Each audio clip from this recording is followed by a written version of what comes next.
Hello, folks. My name is Neil. My pronouns are he, him. And today is the first in a fun little mini campaign of something a little bit different to what you're used to from me. Instead of what I usually play, which is an alternate 19th century world where all of the Fae live alongside humanity, we are playing right now a fun little 5th edition Dungeons and Dragons campaign that will be very much focused in and around the Feywild. This is all part of trying to promote a backer kit campaign that I have at the moment for a bestiary called Hidden Folk of the Feywild, a bestiary of over 70 obscure fae and magical creatures, all coming directly from European folklore. These aren't things that have been created by me or anything else. These are creatures that come from the stories that have been shared for hundreds of years, but now available for you with 5e start blocks. So we're going to be seeing a lot of very unusual and extremely magical creatures that you would never find in your standard Monsters Manual as we play in this story. So, before we go any further, I'm going to ask you each to introduce yourselves, tell us a bit about yourself, your character, and yeah, where people can find you. So, starting off, Ari. Hi folks, Ari here, Ariane. You might know me online by @LuckyLeafTees. You'll have seen me previously playing alongside Neil in our last Fae of campaign as the incredible Annalise Nicole. Today I'll be playing Palisade, Sadie to her friends, a wonderful warforged barbarian. My pronouns are she, they. Palisade goes by she, her. Okay, all right, Lilith. Hi, I'm Lilith, pronouns she, her. I'm very excited to be playing in this campaign. I had the pleasure of playing a one shot for the same bestiary, and it was really fun. So I'm very excited in doing a campaign that includes this bestiary. And I'll be playing Airless, who is a winter Eladrin, ice warlock. Okay, and Anna. Hi, I am Anna, or Ali, whichever you prefer. I use them pronouns, and I'm going to be playing Myla, who uses she, they pronouns, who is a Verdant druid. You can find me anywhere at Peculiar Planets. I'm a comic and tabletop writer and sensitivity reader. And yeah, I'm really excited about this. Lovely. Mike. Hi, I'm Mike. I use he, him pronouns. Today I will be playing Ruzi, Goblin Cleric of the Knowledge Domain, who uses she, her pronouns. You can find me at Run Like Craig on Blue Sky and Run Like Craig 1979 on Instagram because I'm getting really old now and I need to take that out of my profile. But yeah, I make quirky little NPCs for other people's games and actual play performer. Lovely. And finally, Steve. Hello, hi. I'm Steve, also known as Sassy Pants. I'm a Twitch streamer, TTRPG producer, performer from India. My pronouns are he, him. I run Pants Stables, which is an AP studio focused on shining a spotlight on underrepresented Asian talent. We do a bunch of really cool stuff. If I may say so myself, and yeah, this is my first time playing a Fey Earth Fey Wild campaign. Well, not a Fey Wild campaign, but a Fey Earth campaign, and I'm very excited to be here and bring my tiny little fairy sorcerer warlock to life. Yeah. Okay, so let us get started. So you are a motley group of adventurers. Some of you know each other, most of you don't. Okay, you've all been wandering around for the last little while, and you find yourselves coming to a fairly small town. Okay, um, a small town called Drakefield. Okay, it's a fairly typical place. Okay, nothing too fancy or exciting about it. Small to medium sized village, probably has a couple of thousand people. Yous are all arriving from various different directions, and you're seeing the kind of stuff you expect to see in a village of this size. There's a blacksmith's forge. You see what looks to be a wheelwright's workshop. At the edge of the village, you see a tannery. Um, One thing you do notice is there doesn't appear to be any sort of a church or building dedicated to worship um, in the town. But as I say, it has the other usual stuff that you would see: blacksmiths, shoemakers, wheelwrights, and so forth. And you've all found yourselves um, at various different moments in this evening coming in front of a pretty nice, pretty friendly looking inn. Um, the sign on the front of it says the Black Swan, and there is a painting, somewhat crudely done painting of a black colored swan. Um, Regarding the villagers themselves, as you're walking around, you see it's a mixture of mostly humans and halflings that you're spotting. Okay, um, there's like you're seeing the odd half elf or you know so forth here or there. You do spot a half orc as well, half orc female. But it seems to be a village that's overwhelmingly humans and halflings. Okay, so who would we say would be the first in the evening to arrive in the village of Drakefield?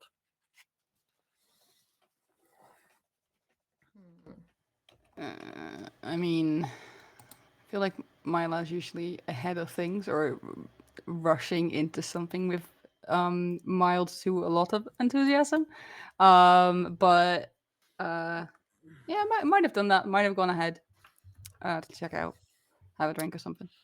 Okay, so then you're the first one. You enter into a pretty nice common room. We're going to say it's maybe 6:30, nearly 7 o'clock in the evening.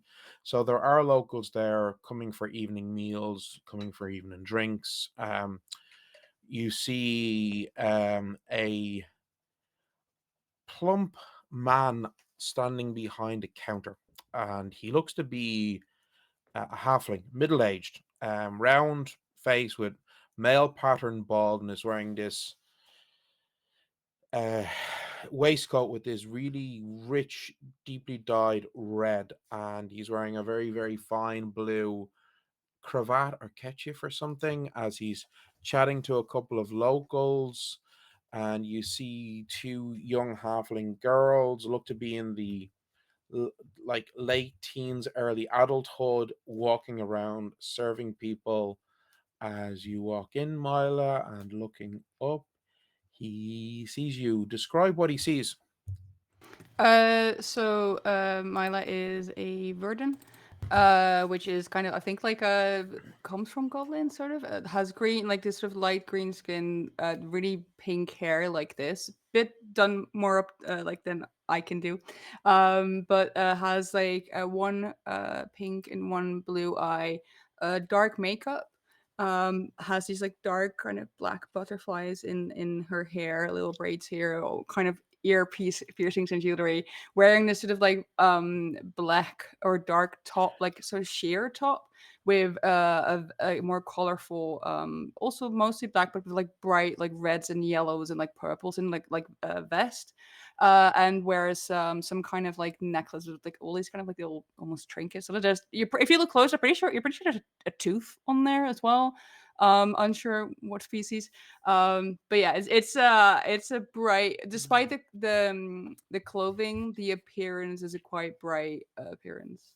Okay, so walking up to, you assume the innkeeper, um, and he sees you. He says, "Oh, good evening, there, my friend. My name is Halfred. Welcome to my establishment." Thank you. I'm new in town. I'm supposed to be meeting with some people later. Is it cool if I just sit, like, have a drink while I wait for them? Of course, that's what we're here for. Please, what would you like? What'd you recommend? Well, our cider is actually quite nice. I like a cider. Got Lovely. apple? Okay, so he goes over to one of the kegs and pours you a pint of cider and hands you the pewter tankard. And he says, "There you go, my dear. and I'll keep an eye out for your friends. Thank you. And they'll take it and go sit at an empty table if there is one. So, who reckons they are the next to get here? How's the weather in this town right now? It's fairly mild. Where it's in terms of the time of the year, it's like late summer, early autumn. So Okay. it's fairly mild weather. It was warmish during the day, around 20 something degrees Celsius, and right now it's in like the mid-teens. Okay. So if it's in the mid-teens, Airless is going to show up. hmm Fascinating answer. Too warm, can't do it. So Airless is going to be walking into the same tavern. hmm And when she does, the air around her gets a little colder. Okay. Not enough to damage anything, but in like a 5-foot radius, everything suddenly feels like air conditioning is on. hmm Uh, and she walks in accompanied by what looks like a lynx, an all white lynx. That every step that the lynx takes leaves kind of a little puddle of water. Um, and if anyone were to touch it, it's because it's made entirely out of snow. um, and so she walks in with the lynx. She has very distinctive makeup, a lot of blues, grays, silvers on her face. She's a winter ladron, so white hair, pale skin in general, and her clothes tend to be more whites and grays. And her makeup kind of reflects skalds or witch, like Celtic witches kind of thing. Okay. So, walking in, heading up to the bar, the innkeeper, he does have a something of a second look at you because of your very unusual appearance and also your very large cat beside you. Okay. As he looked, good evening, miss. How may I help you? I'm just wondering if there's something to drink that I could order. Yes, of course. We have a very fine cider, made locally. I will recommend to people. If there's anything else that you might like instead, You wouldn't have to happen to have anything cold, like um, icicles. I'm sorry. No, we don't really have the facilities That's all right. to chill our beverages. That's all I'm right. It's I'm not a question of the beverage. It's all good. very good. If you're looking for slightly cooler um environment, I would there's a couple of chairs on the opposite side away from the fire, miss, if that would be and I can, if you want to just make yourself comfortable, I could come over with a nice cider for you, yes, miss. And That would be great. and Yeah, thank you. and for the, and he points at your links. For you, Yuki. Uh, for you, uh, I was wondering that was actually why I was asking. You don't happen to have any icebox or anything? I'm very sorry. I mean, the cellar is a bit cooler, but not icy. That's all right. No worries. You can handle it. Okay, very good, miss. Yes, very good.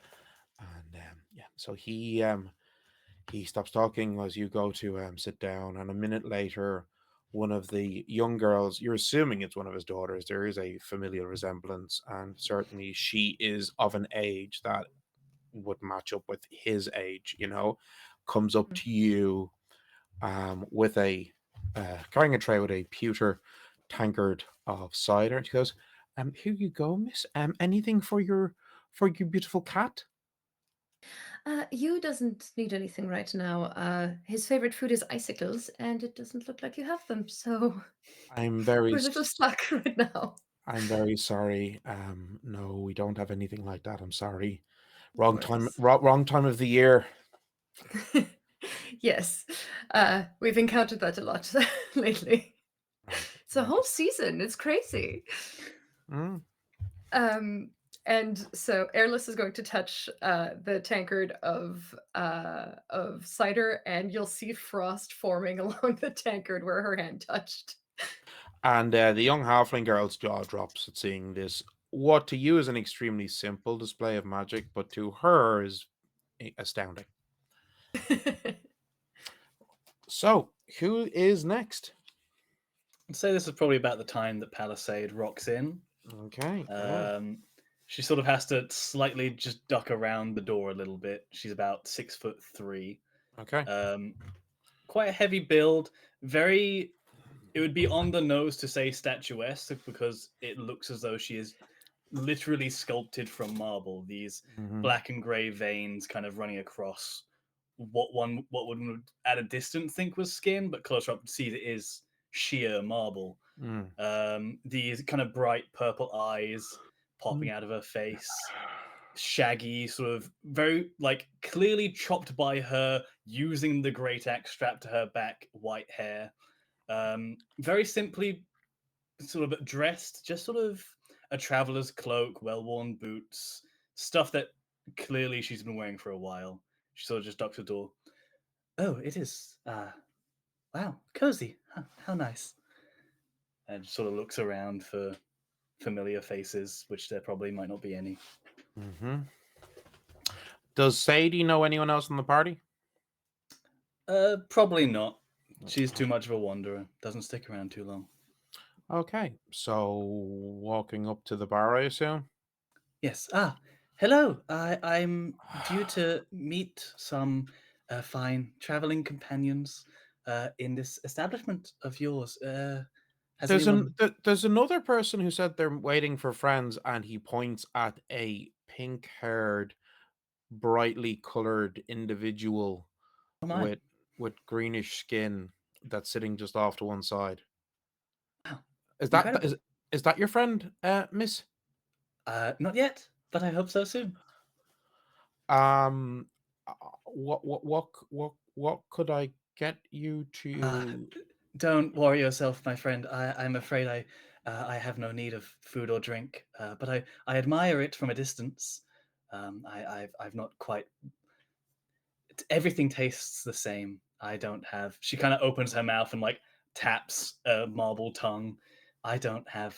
I can't taste. So, and honestly, if I were to eat, I don't know where it goes. So, I thank you for the offer. Truly, I'll just have to enjoy your establishment in its ambience. Should I pay? Do I pay for that? Is that fair? No. I suppose it's perfectly fine, Miss. If you need a room for the night, then I would have to charge for that, for the bed. But I usually sleep on the floor. Beds are often too fragile for. I'm rather heavy. uh, but thank you. well, I'll let you know. we have halfling beds and human beds. I'm sure I would try a human bed. I'm sure that it's worth a shot. But for now, I shall make acquaintances. Thank you. Your name was. Sorry. My name's Halfred. Halfred Rumble. Just reaches over and takes his hand in these like Like, big, yeah, very cold marble hands. A pleasure, yeah. Palisade. So nice to meet you. You too, Miss. You too. Charmed. And sort of wanders over to the table with the brightly colored person. Yeah, I think Mila sort of like, as you approach, you're like, Hi. oh, hello. Hello. Hi. There was sort of a notice about a gathering of people looking to. Oh, yeah. Yes. Hi. And they'll get Hi. up and like offer a hand out. I'm Mila. Hello, Palisade. You can call me Sadie. It's so nice to meet you. You look so nice, by the way. Oh, Like, stop! You're glowing. My God, I feel thank so pale you. compared. You're incredible. My Oh, goodness, no. You look great. this would Take a be such seat. fun. Yes, please. At, Sits in the chair like creaks. Yeah. I at think we're this good. at this point, Airless realizes she's kind of at the wrong table, and she's like, "Damn it!" Um, so you'll have Yuki, the snow lynx, trot up to you first, and kind of sit the way that cats are to sit next to you, and Airless will shortly follow and goes, I read the same notice. I'm so sorry. I didn't realize this was the table. Oh my goodness, no. Oh, hi. Hello. Hi. Oh, is this your friend? Yes, my familiar. Oh, So how cute. beautiful. Hello. What's your name? And she goes out to fuss on it. And it's completely snow. So I don't know if you have sensation or not, but it's Yeah. like touching a snowman kind of thing. So This makes you are cold. I am cold. It works. Hello. I think we'll be fast friends. Wonderful. Oh, I'm so glad to hear it. That's just grand, just swell. Oh, how wonderful. Were there many more of us? Do we know? Is it just us? Really, one more person I Wonderful. know of. Grand. Well, I'll sit here and do enjoy your food and drink. I shall. Yes. Right. So, Stares uncomfortably. who is the next to enter the inn? Yeah, I think next the door would kind of push open, and a 3'8" goblin girl carrying a stack of books and kind of almost spilling them, dressed in kind of dark black breastplate, which is adorned with 7 silver stars, and a pair of eyes on the front. Kind of leather skirt, leather boots, white shirt underneath the breastplate. Has black and grey streaked hair, with just one touch of fringe that is slightly reddish pink. And she will kind of bustle and oh, there you are, of course, there you are, and kind of pick up the books and ignore the barman and walk straight over to the table. Like, Myla and friends. Friends, yes. I hope Is that presumptuous? We're friends. I'm Right. I'm Ruzy. Brucey? Yes. Oh well. Pleasure Oh, to do you need meet a you hand all, with and she your will offer her hand. books? Thank you. Yes. Yes. I always seem to acquire more. It's just, You always carry too much. Is the problem. Oh, you that's never know what you'll need. You don't need that good to be many. prepared. That's okay. I'm very strong. I can take those for you. I personally prefer scrolls for transport reasons alone. Yes, Smart. that makes sense. Kind of pulls out a little notebook and kind of seems to make a note of that and puts it back into her pocket. Takes a seat. Please. Hello. Wonderful. Nice to meet Thank you you. all. I assume Palisade, we're all Sadie. Nice to meet you. Hello. Sadie, Ruzy, and you were Alice.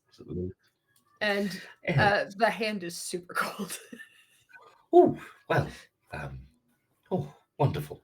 Has everyone got drinks? Yes. Okay. No.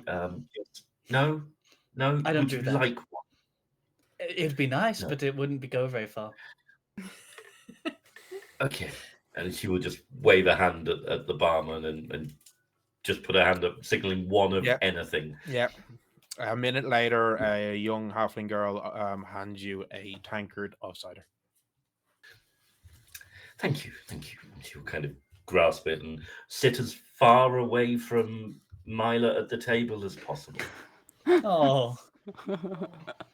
Maya doesn't seem to pay too much attention. Okay. They knew each other. Right. So, how much longer after that does Silver arrive? I think at least another 30 minutes, if not longer. You see people come in and out. There's quite hustle and bustle. I'm assuming this is like a pretty well-to-do tavern, so it's always busy. And I think as it quiets down for like maybe 4 or 5 minutes, as there's no one in or out for a minute, you hear this thump against the door, and you hear this what sounds like a jingling of bells, and then just the loudest but also the quietest fuck. As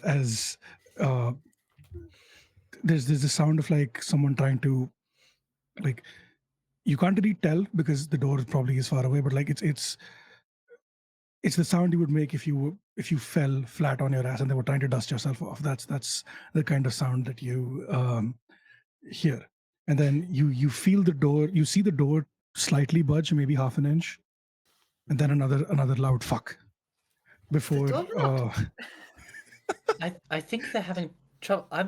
Sadie gets up and heads for the door and just sort of opens it up, kind of looks So- around.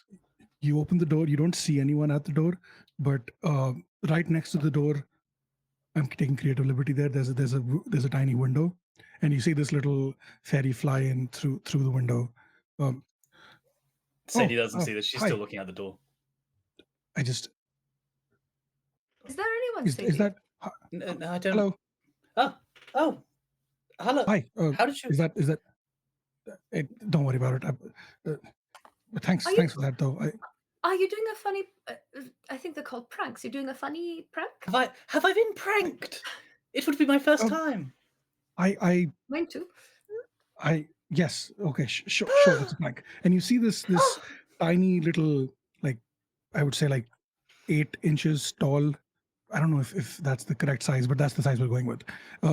This fairy with like about like white silvery hair, wings that are like pink. No, they're blue. Are they yellow? You can't really tell. It's like they're shimmering in the light of the lamps in the tavern, and wearing what looks to be like a um, a trench coat which has holes cut in it for the wings, and like the trench coat goes down to like their lower shin, and it doesn't look like they're wearing anything much else because the trench coat looks warm enough to keep, like, it looks thick enough to keep them warm, at least for that size.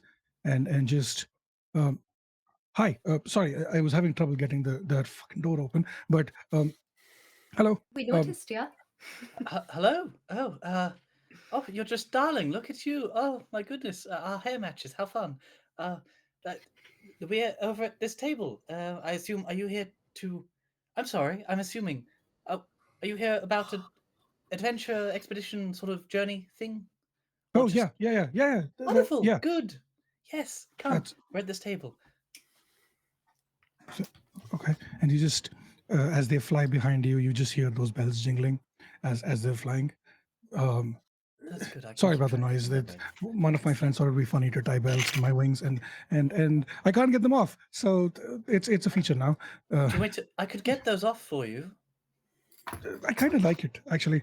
I think it's quite But- useful. I might lose track of you otherwise. It's quite. Yeah, but yes. also it's difficult to sneak Stealth around with them, you know. I was going to This say, is- stealth-wise, this looks like it might be a problem. Yes. Maybe you could Yeah. like sit in a pocket perhaps, and we can sort of have you like that. Is that the meaning? No? Maybe? You could sit on you. And Yes. she puts the Oh. wings. Oh, that would be so cute. You should, yes. If you don't mind getting a little cold.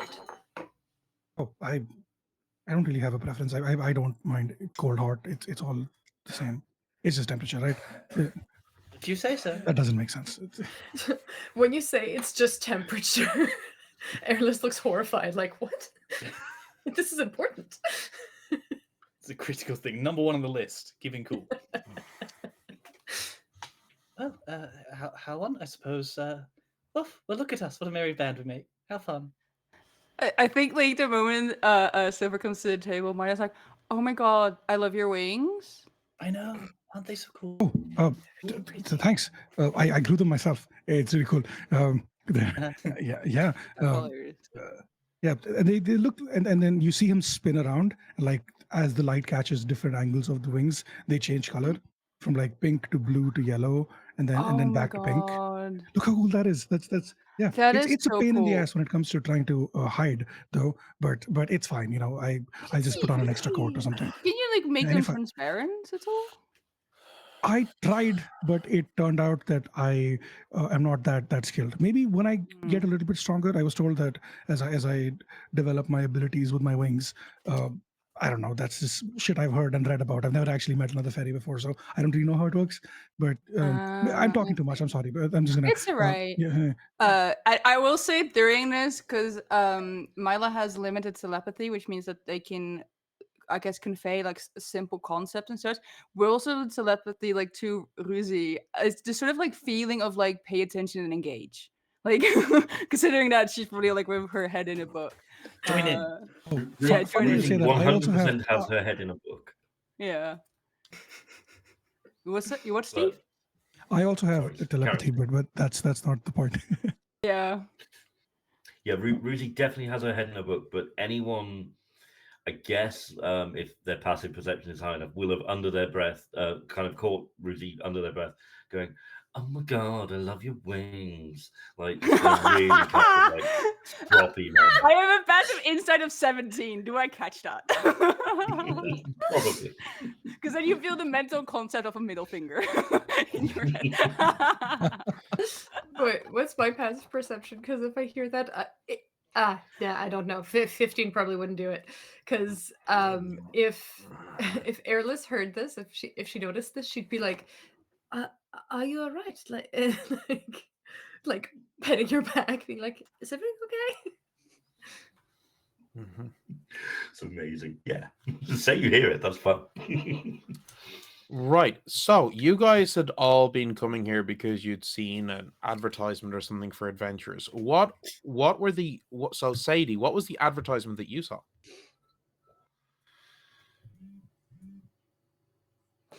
I would say it was probably looking for expeditionaries to perhaps sort of a entrance into the Feywild had been found, and it's an opportunity to sort of explore and map it out and come back with some useful bits and bobs for local adventurers leagues. Okay. And Sadie is all in it because, like, I've never been to the Feywild. Maybe there's something useful about my history there. I don't know. Okay. And Airless, was yours the same or was it a different advertisement? It was probably the same advertisement or something along the same lines. How different how some movies have varieties of posters for the same film. It's like same advertisement, different flavor, probably. And what about Mila? Was yours the same or something different? Myla read the words expedition and Feywild and didn't read anything else other than the That's location it. where to sign up. That was like, that's it. What is that's it? all I Where are we did. going? Yeah, literally just the word expedition Feywild. Didn't read the rest. Saw the address, grabbed the poster and went, and then dragged probably if Michael like dragged Yeah. Ruthie along. Yeah, Ruzi didn't even get to read the poster. Okay. And Silver, what about you? So I think Silver probably saw a similar advertisement, but the difference on it was I don't know. It was handed to him by one of his friends, quote unquote, or people he knows in the city, and there was an extra addendum to the bottom of it which said must be at least 3 feet tall to apply. And Silver knows that his friends are fucking with him because he's short. And he's like, I'm going to apply to this out of spite. I'm going to make a bunch of money and I'm going to show them. That's basically, that's it. Love Yeah. that. Great Wonderful. Wonderful. Okay. Does anybody have the poster out on the table to show to the others? Lady brought hers. She's gonna, she'll put out later. Yeah, some are crumpled in the backpack, but mine I can pull it out if needed. Sadie's is extraordinarily neat. Airless never took the poster. She looked at it, read it, and left. Super. Wonderful. Yeah, taking the poster is the weird choice. Let's be fair. Okay. It's a So, bulletin board. You don't take things off the bulletin board. Otherwise, Yeah. yeah. I thought that was the point. I thought you took what you're going to do. Oh no, Yeah, that was useful. miles away. I should. Oh dear. Yeah, it's fine. Maybe no I'm in the worries. wrong. I'm culturally not very aware in this area. Oh well, you and me both. Just a poster. So as you Halford comes up to you all to check as people's drinks, and as he's standing at the table, he glances down and he sees the poster and he says, what's that?" And he points at the poster. "Is that what brought you all here?" Yes, I assume. Uh-huh. Oh no, that's nonsense again. So I'm very sorry to say this, but um, I so there's a there are a few there's one or two people in the town here, okay, and they've got a bit of a reputation for now. This is not confirmed, okay, so I don't. I don't want to be telling stories, but let's just say that there's one or two people in the town who don't believe in a hard day's work, and they happened to get a band of adventurers about a month or two ago to come along to go and explore some ruins. And well, from what I heard, the adventurers didn't do that well, and they got to keep most of the treasure that was found.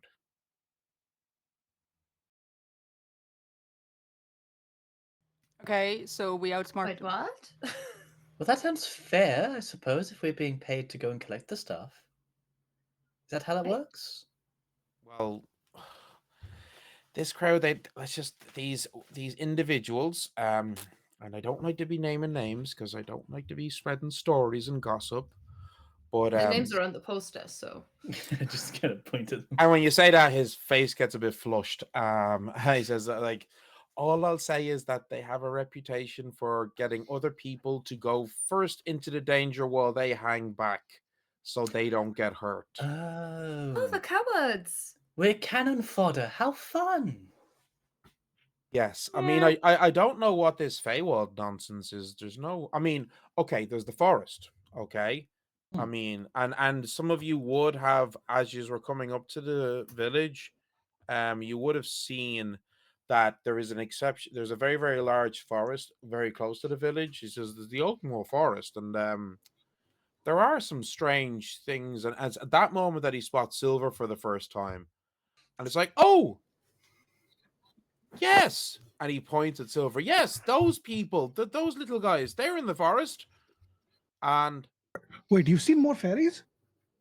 well, I mean, I haven't, but I've heard stories. Hmm. I Well, see a I've never fairy. seen one before, so that's okay. Uh, Also, so you're saying that these people, hmm, they do they look like me? The people who've put the poster up for the job? Oh no, no, they're a pair of halflings. Oh, So you're okay. saying the halflings with bad intentions? Yeah. Yes. Ah, Well, It's that's not very fine. nice. no. It's how people And I are. mean, and yeah, and that forest is quite dangerous. There's some particularly nasty beasts in the forest. I mean, in the last couple of weeks, we've had a couple of people being attacked um by some particularly nasty beasties that appear to have just moved into the forest recently, with two men um who've been attacked. One, some minor injuries. He's a hunter. He was fast. He got away. The other one is a woodsman, and he got pretty badly injured. That was a couple of days ago, and they both described it as some horrid, slimy monster with a giant mouth full of fangs and a nest of snakes on its head, like some, I don't know, nightmare. Um, yeah. And Traven, he's the woodsman who got pretty badly hurt. That was 2 days ago. He was attacked. I mean, he's been resting and recovering since then. Though I did see him out today, so I think he's doing a little bit better now. But there's some particularly nasty things in that forest now. I wouldn't be just wandering in. I mean, thank you for the vivid description, but it definitely fits a definition of nasty. But I have met people who say that things like lizards are nasty, and I don't agree. I'm Well, sure there's Yeah. someone out there who thinks slime and snakes is nice. I like Ah. snakes. Do you like Well, slime? there you go. I'm okay with them. Yeah, We're halfway there. yeah. Snakes I'm don't like pretty me good very with- much. Because you're, from what I can gather, cold, which is fine. Yeah. Yeah, that makes sense. Oh, I'm because pretty they're good with animals, cold-blooded. so Yes. I think Yeah. maybe we go talk to this guy who got hurt. The Maybe woodsman. just to get a yes. better understanding of Yeah. what's going on before we go into the forest, maybe. Sure. Sorry, I just want to confirm. Does the poster say we go into the forest directly, or do we meet these halflings first and then go to the forest? It was saying, that they would meet. They'd meet you here in the village of Drakefield. Okay. And actually, the official meeting was supposed to be tomorrow. You all got like tomorrow morning, so you had arrived the night before because of the time it would have taken to travel from the nearest towns. You wouldn't have gotten here in the morning. Makes sense. Yeah. So, yeah, I think it's a good idea to maybe talk to this guy, get some insight on what we're facing, because I'm all for adventure, right? But it's always good to be prepared if you have the option to be prepared, I guess. Yeah. Information is Yeah. power, they say. Yeah, Also, and is I there no mean, like if security here? No guards, no whatever. I look No, at the bartender no, and like, well, for if security there's a for dangerous forest right next door, shouldn't the like people in charge send like protection or like guards or like, I don't know. we protect ourselves by not going into the forest unless we have to. Wise. What's stopping the things in the forest from coming out? Well, they live in the forest and we live in the village. That makes sense. And Okay. the border is hypothetical? It's the I tree line. assume. Yes, there are trees, and then there are not So trees. the two men who got attacked, as I said, one is a hunter and the other is a woodsman. They were in the forest when they were attacked. Do you understand me? Mhm. So we don't have. I mean, okay, you might occasionally get some wolves that venture from the oh, I forest love wolves. you Those know, are great, yeah. to attack sheep and the likes. But like apart from that, we don't have lots of monsters and creatures coming out of the forest and bothering us. And unless you have a reason to go into the forest, we don't go into the forest, so we don't bother them. How Smart. To kind of go them into to the stay forest. away. Yeah, but also like nature's good for you, and I'm sure if you go there more often, they get to know your face, and then you're maybe a bit more friendly. Also, if we talk to the person that got hurt, we can at least like get some information on these people that hurt him, and see if we can find their weaknesses, and then use that against him. While all of this has been going on, this conversation, Ruzi has been laying out cards on the table as I ritually cast augury to see whether talking to the woodsman will yield good results, bad results, or indifferent results. Smart. An extraordinarily loud whisper. You go, oh my goodness, is that magic? A divination of a sort. Incredible. That is a cool spell. So Get it. Cool. Ha. so a specific course of action you plan to take in the next 30 minutes. And the options are, I don't know. I just realized are we okay with me using the old 5e version of this spell? Yeah, that's what I use. Yeah, cool, great. So the options that you would get are wheel and woe, or nothing. So your question specifically was, would it be good if we go to talk to this guy? Yeah, is there any benefit in us talking to the hunter? Yeah. Is there any benefit? Yeah. Okay, so is there any, then for that you get a mixed result of wheel and woe. Okay. Well, I will. Divination magic isn't always perfect, and this is Listen, why I can't do it at all. naysayers frown upon it. But kind of, it's good and bad. So And the cards maybe told you that. yes. Sadie Well- looks at the cards. Thank you, cards. Saloon told me that through the cards is probably Huh. the better way to put it. My people do that through Oh. runestones. The stones Yes, talk as yep. well. Wow. Stones, dragon bones, gems. People employ all sorts of tools for. In fact, I've Bones? got a book on it here somewhere. Let me start rifling Boss. through their books. I've just been walking on stones. Now I feel bad. Oh, it's not that kind, or at least not to my knowledge. That they don't talk that way. They I have. see. My people have inscriptions on the stones, and it's how they throw them. Oh, I see. Hmm. It's like writing. Yeah. Very good. Okay, I understand. Now. Ru- Thank you. Ruzi will hand Ellis a book called "The Principles of Sympathetic Resonance: A Foundational Study of Arcana." Mm. How thick is the book? Yeah. It's a chunky tome. It's a university textbook type. Rough. When I think do might you it expect this back by? The library. Hang on to it. It's Such a my valid own copy. I've got another one at home as well with annotations on. This was just for light reading. So yeah, hang on to it. It's fine. Light reading. This way is okay. Thank you. You're I welcome. just sighs and drinks their cider. And Erlis will stash it in a satchel that she carries, made out of like a gray, not silk. What's the fabric? Those kind of shimmery taffetas. So like in gray. Mhm. Palisade, the 7 intelligence robot, just sees a book that big and just starts like steam starts to leak out of the cracks. Wow. So, if you've asked Halford, he tells you where Traven's house is if you'd like to go over and talk to him. Is it quite late? Well, I suppose you could always go in the morning. We could go now. I don't mind. I don't mean, really it- sleep. There so- you go now.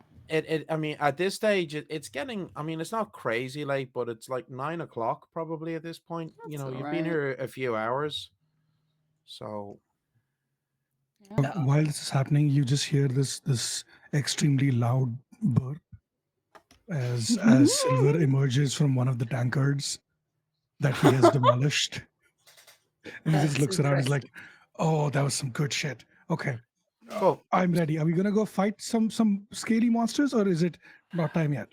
Silver. Not time yet. Silver, give me a Constitution saving throw. Yeah. You drank your body weight. It's gonna happen. Yeah. That's an First roll of the 18. game. What did you get? 18. Oh. Okay. So you're definitely feeling merry, but you still have most of your faculties about you. That's fine. He just looks at the others and is like, "Wait, you haven't even started drinking yet? I'm already down one. Are we like not turning this into a competition tonight?" I mean, I didn't know This it was was a competition. competition? Yeah, I've got like half of mine gone. And if you want to do a competition, we can do that another time. Yeah, I drank some, but not enough to I think- compete. No. I don't Think, think how I get about if drunk. when we oh that's unfair. That's cheating. I don't think you can we'll have to figure out different rules for you then, I think. Okay. Oops. Well, Okay. why don't we? So we're. Uh, Are we gonna go? Yes, why not? Cool. Good barkeep. May I purchase a bottle of your finest cider for a gift? Yes, of course. Fine. Wonderful. And he gives you the should cider. should we secure room while we're here? We can if you want. Yes, I suppose. I'm just going to sit down here. I don't need a room. I wouldn't be opposed to staying in your cellar if I may. I promise I won't touch anything. Interesting I choice. could arrange for a cot to be brought down if that would help. I don't know how Oh, that would be comfortable. great. I don't know how comfortable it will be, though, miss. I'm very, very sorry. I all mean, right. I have some spare pillows that we could also line the cot with to just, to make it more comfortable, of course. And for you, miss, we have the human bed, pointing at Sadie. And And for yourself, sir, he says, looking very confused at Silver. Um, Oh, it's fine. I don't really need a bed, but like, you know, if anyone's taking a room, I can just You are one. I welcome to just Yeah. need walk with me. like a tiny edge of whatever. Yeah, yeah. Yeah. I shall make you Uh, a nest. so, Airless leans over to Mila and goes, "Do you think you can sleep in that tankard?" Maybe, but I don't know if it's comfortable. I don't think it's clean either. I mean, it's obviously not clean, but we could um, stay with us if, like, I don't mind. so will we say, um, the stone giant and the fairy sharing a room, That sounds amenable. and then Yeah, sounds good to me. Yeah, Rosie, you're with me. okay, so then a room for the two of Great. you, and then we'll A cellar. organize a cot, and we'll try to make it as comfortable as we can for you. Now, just to warn you, it does get a bit cold down there, miss. That is perfectly fine. It's what I expect from a cellar. Okay.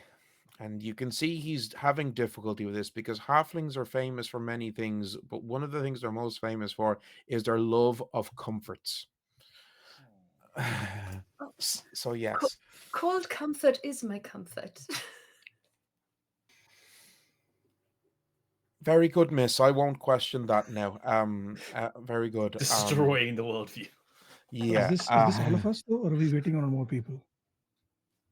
It's been an hour or so, I assume. A it's few been hours it's even. been several hours at this point. You're like, you figure if anybody else was going to show up, they would have shown up by now. Fair enough. Yeah.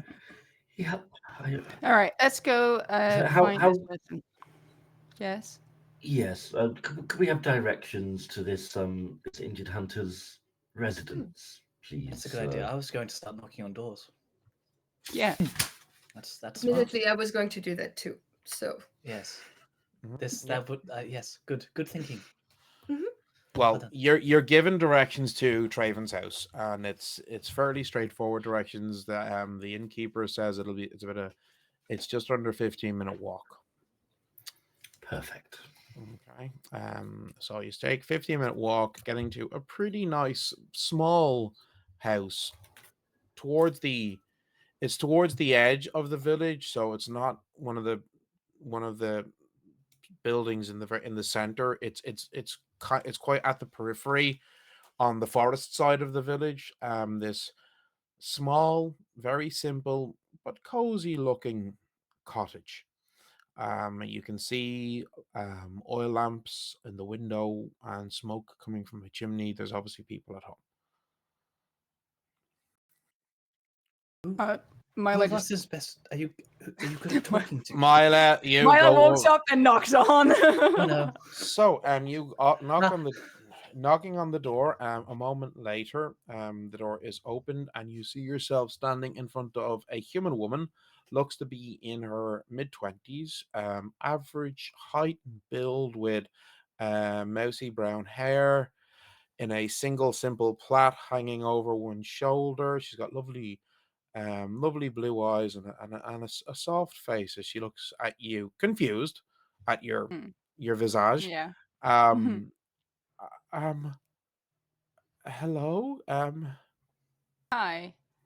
Uh, we heard something about this like expedition to the Feywild, I'm sorry. and What? No. What? Sorry. You must wait, be the wood sorry, chopper. Wait. you not?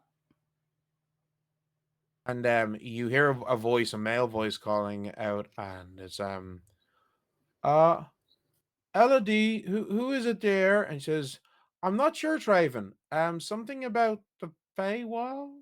And this man comes out to you. He's limping slightly, kind of dragging one foot ever so slightly, and you can see bandages coming up across the neck and shoulder underneath his shirt. He's got some pretty bad bruising on one side of his face, as if he'd been punched or struck a number of times, and his right arm is pretty badly. It's not bad. It's got a heavily bandaged with some blood coming through the bandage wound. This guy looks like he was Um, badly banged up. you're. Let me actually say it like this. On a scale of 1 to 10, how badly do you want revenge on a person that did this to you? We can So provide that. it wasn't a person. It was a monster, some sort of strange creature. Yeah, but you were sent out. We can take revenge on that. Yeah. I'm sorry, but who are you? Would you like a You bottle need- of cider? You need some cold on those bruises. Thank you. No, it's okay. I've got some poultices. They're doing their jobs. Sorry, just take us through from the story. At this How- point, Rudy will. Yeah. So, because at this point, Ruzi will move forward and look at the injuries that they've suffered, and kind of go. First things first. May I help you with that? Okay. And Ruzi will cast a third level cure wounds. Okay, you cast a third level cure wounds. Instantly, the bruising starts to fade, and he suddenly straightens up. He's like, "By the gods, that was incredible!" Sadie is looking at Ruzi with just stars in her eyes. It's really cool. Yes, I've always been good at that. Probably my third best spell, I think. But anyway, yes. You there you rank go. your That will help, spells? don't Oh, you? she ranks everything. Oh. Where am I ranking I right now? do. Where do we rank? You and quite flustered by this, just kind of goes,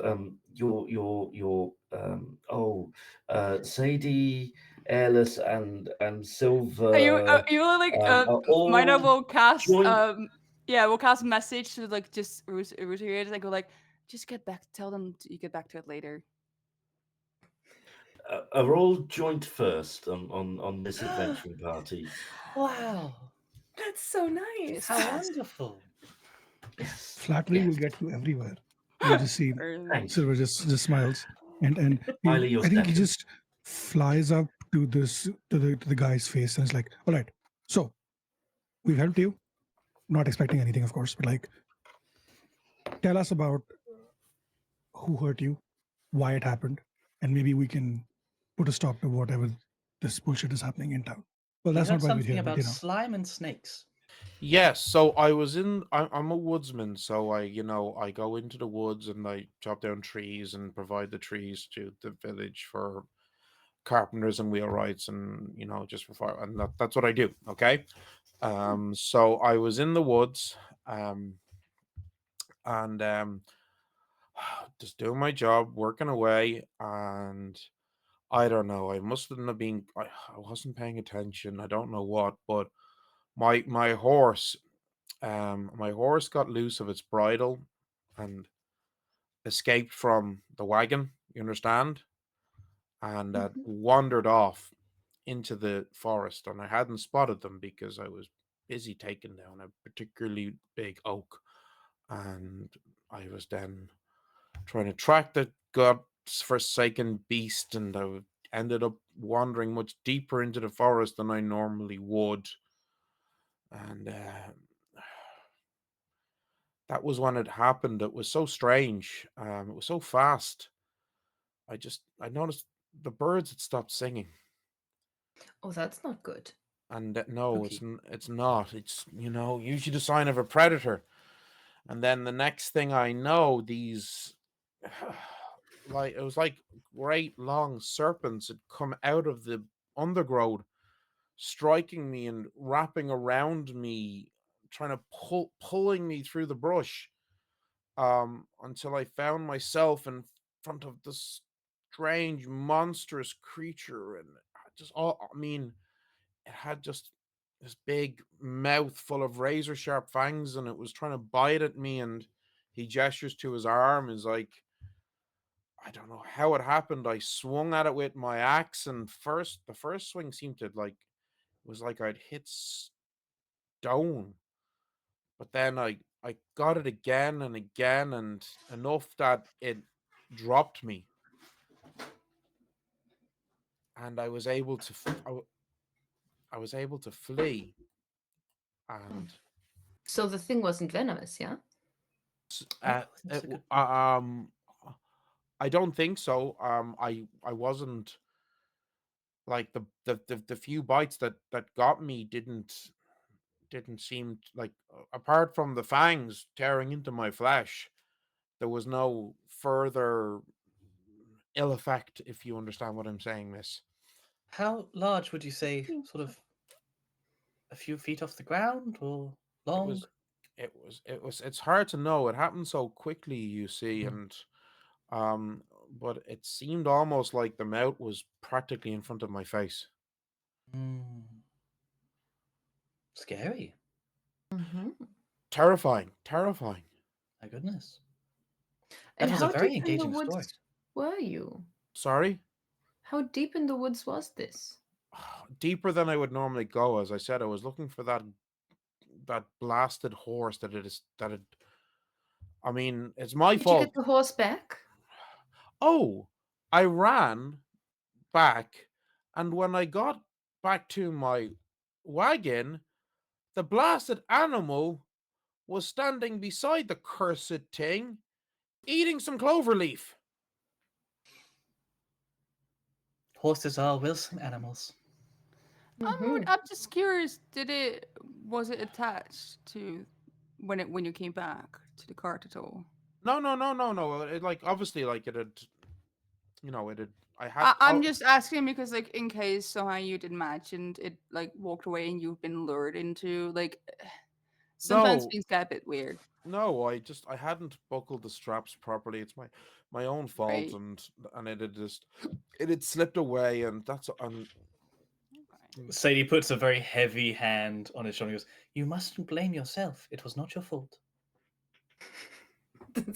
And Airless is thinking in the opposite direction, being like, yeah, self-caused problems. Blame yourself. It was your fault. Give him a heavy pat. so. Anyway, I suppose thank you for dropping in. And it's very very kind of you to check in on me, but it's getting quite late, and Yes. Oh, Yeah, fair yeah. enough. Is there Oh, anything else you can tell us that could help us if we venture into the forest? sorry. What? Sorry. Is there anything else that you can tell us that Uh, could help us in our adventure in the forest? it was extremely strong. Those serpents. It was like. Have you ever heard the stories of those creatures from myth and legend, the Medusas? No. Have we? I'm sure Ruzi has, yeah. Oh, sure, uh, yeah, yes. yeah. yeah, yeah. Am I? I don't And think I've killed one of those. they were supposed to be like terrible hags that had like snakes for hair. Oh, Hmm. It that was sounds almost uncomfortable. it was almost like the snakes on its body were like that. It was like the snakes were like around its mouth and pulling me in, if that makes sense. Yeah, I think I've seen something similar in a dream maybe before. Maybe it wasn't a dream. I don't know. I think I can picture it. Yeah. It was very strong. It was very strong, and but for the fact that I had my axe in my hand, I don't know if I would have escaped. Did you hear anything about a pair of halflings recruited a group of adventurers about a month or so ago? Did you hear anything in regards to that? Or yes, roll your dice for me. Uh, I mean, I heard something about something, but I wasn't really paying much attention. I'm sorry, miss. Quite all right. We're due to work for them, and we're going into the forest. So this is why we are asking you such things. We'll probably belatedly pick up on the social cues now? Ruzi says out loud, and bid you good night. Yes. Oh, is that what that was? Ah, okay. Good night. I Good see. night. Good night. Good night. Good night. Bye. So they En- all en- Enjoy the dark hours. They're the best. yes, and so they're closing the door. You hear footsteps as they go back inside, and you're all standing around waiting what to do. All right. Are we gonna go in the morning? Getting dark. I or- think we're due to meet in the morning. Yes, let's. Yes. All right. I've heard it's rude to go into people's houses at late nights. I Without mean, it's permission, it's is my considered rude, understanding. but like, if you want me to, I wouldn't Oh. mind. My understanding is it's rude if you don't ask first. I mean, it is, but I'm still saying. Mm-hmm. Oh. Also, I think Ruzi would know Mila has a criminal background, not in like as an actual like criminal, but more in like like petty theft and like being kind of like like in their teens, for example, they would have gotten in like all kinds of like shit. But yeah, Troublemaker. And yeah, you're troublemaker. you were a bit of a Fagin when you were growing up. Yeah, it's just Yeah. It's like like if like where teens would go shoplifting like that kind of stuff and like breaking in and entering just for the thrill of it, those kind of things. So yeah, maybe done some low key smuggling or whatever. But yeah, Have you been going into people's Who even houses came without back with permission? anything useful?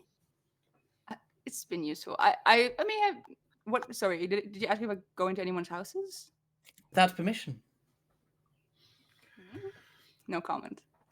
But I Oh, can how if you fun! want. So I Do so we don't have a want? house. you all Oh. you all make your way back to the Sorry. inn. Yeah. I think an event like that makes Yeah, sense. this is on the way back. Yeah. You make your way back to the inn, and Well, I will say though, Maya turns to Silver and goes like, "So about that drinking competition." Oh yeah. I think we save that for when we get back and we have a bunch of money to Okay. spend. I think that's the Good smart way to point. do it, right? Good point. Yes, that's And right. then loser buys all the beer, right? Sure, Seems why easy not? enough. Yeah, I'm in. Yeah. Just immediately bullying. so when you get back to the inn at this stage, it's maybe 10:30, and Mr. Rumble sees you and says, "Oh, did you find Traven? Yes." We did. Okay, he's a lovely, lovely man. And so your rooms are ready. Miss, you and your fairy friend, you're in room number 1, and Because we're ranked number 1. you're both in room number 3. Hands Mile the key, and Miss, I've tried to make it as comfortable as I can.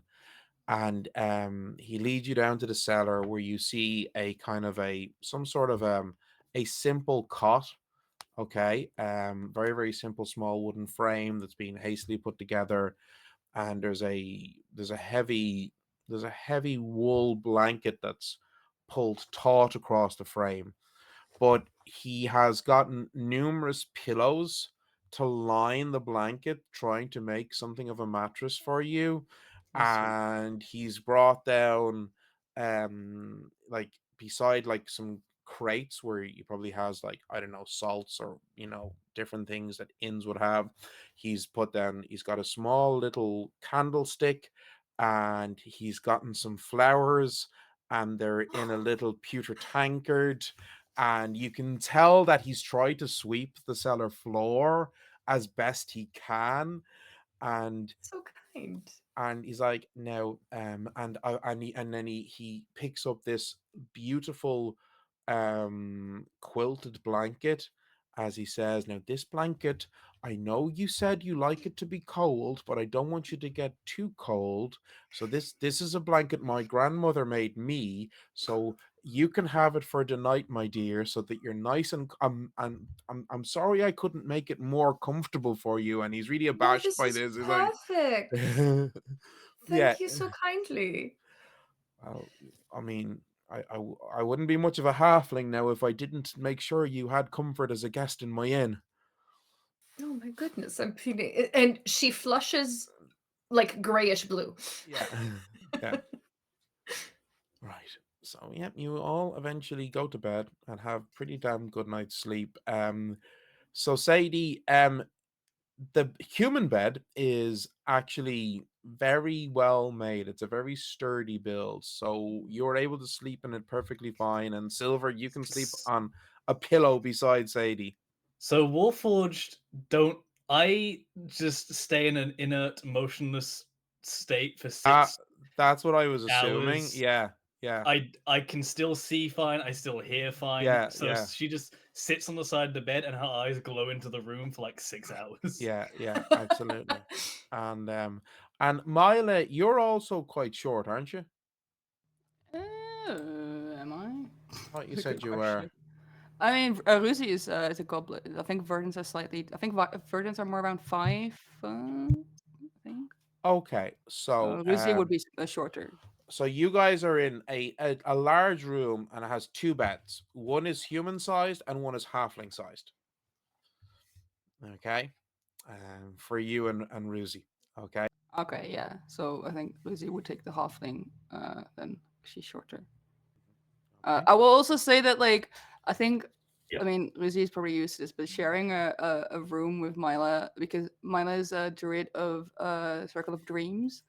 Sometimes Mila gets really sort of weird dreams and Mhm. will, like, sometimes it comes as like sort of almost light kind of emanating from them, briefly reacting to their emotions, or they will start talking or like just sleepwalking. So it's not like it's not every night, but it's like if they're having a particularly kind of like intense or something dream, it can get a little bit like there's noise and movement around the room. I love it. Cool. Right. Airless is going to open the book that Ruzi gave her and like start reading the first page, all the while petting Yuki, the snow lynx, and probably fall asleep after sentence number 2. Okay. Yeah, like it's a very like rudimentary but complicated written textbook, as you kind of it's teaching basic things but using the most elaborate words possible in order to do so. Of course. So, you all have a good night's sleep. Next morning, you wake up, you come downstairs to breakfast. Mr. Rumble, he has hearty fries for you all, really nice, thick, spiced sausages, some nice slices of bacon, some pudding, fried eggs, beautiful, freshly toasted bread, and there's a lovely, freshly made coffee as well. This is a really nice, hearty breakfast. Ooh, this is Um, a very nice spread. It looks delicious. Yes, and like he really doesn't know what to do with you, Sadie, because it's like you're a guest, so automatically, the laws of hospitality are very clear. He should be offering you food and drink, but you don't consume food or drink. Well, you've offered it, so Yeah. job done. Um, like, what about I could I could go around to the stonemasons and see if he has some mortar or some lime. Would that? I've never tried. I think it might weigh me down more. But thank you. It looks honestly the visual sort of the display is a feast on its own. Okay, very good, miss. Very good. Okay. Done beautifully. Thank you. I'm sorry. I No. really am. Okay. So, Well, I could don't try. they say that a lot of the experience of eating has to do with the visual presentation? So you're Yes. halfway there. yes, Exactly. yes. I No, you it does. She like reaches out and takes a slice of toast and just like chews on it. Yum. It's delicious. Right. And Airless turns her coffee into an iced coffee. Oh, God. Oh my god! I think if you do that and Mila sees that, it's like, oh, can you do that for me? Sure. Reaches over. Yeah, I know. I don't think they've ever had it before, so they try that and it's like, oh, this is really nice. I could do this more often. Right? You just like. Sorry, I'm not trying to be into like. You like cold? You are. What's the deal? Well, yes, I like cold, and where I come from, we all tend to be rather wintry by disposition. So yeah, it's Pretty just cool. I feel comfortable in it. That's good. Yeah, you look Mhm. comfortable in it. But yeah, thanks. This is great. And also, I would say my lads also like put like a bunch of different foods on their plate. Is absolutely trying to like make some kind of like sandwich or something to like in their bag Yeah, later. Yeah. absolutely. Cool. So you have just finished dinner, or sorry, breakfast. You've just finished your breakfast, and you're getting ready to go and find this group of halflings who form questionable business contracts with adventurers when the front door bursts open and in runs Elodie, the woman you met last night, and her face is flushed and her eyes are red. She's sobbing, says, "He's gone! He's gone! The serpents, those snakes, they burst through our window. They wrapped around him and they pulled him into the forest." What? I That's thought bad. the sticks didn't come out of the forest. They didn't They obey What? the boundary line. they don't. He's gone. My Traven, he's gone. Sadie stands up, pulls out her great axe, and just leaves the building. And I think that is a perfect place for a quick pause in our story. So don't go anywhere. We'll be all back in 2 minutes, folks.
Okay, folks, and welcome back.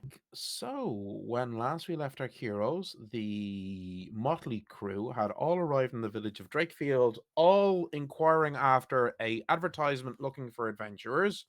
They discovered that this is something of a business model used by a pair of halflings in the village who get in adventurers, bring them with them to really dangerous places, hanged in the back so they don't get killed, and then they get a bigger share of whatever treasures they find.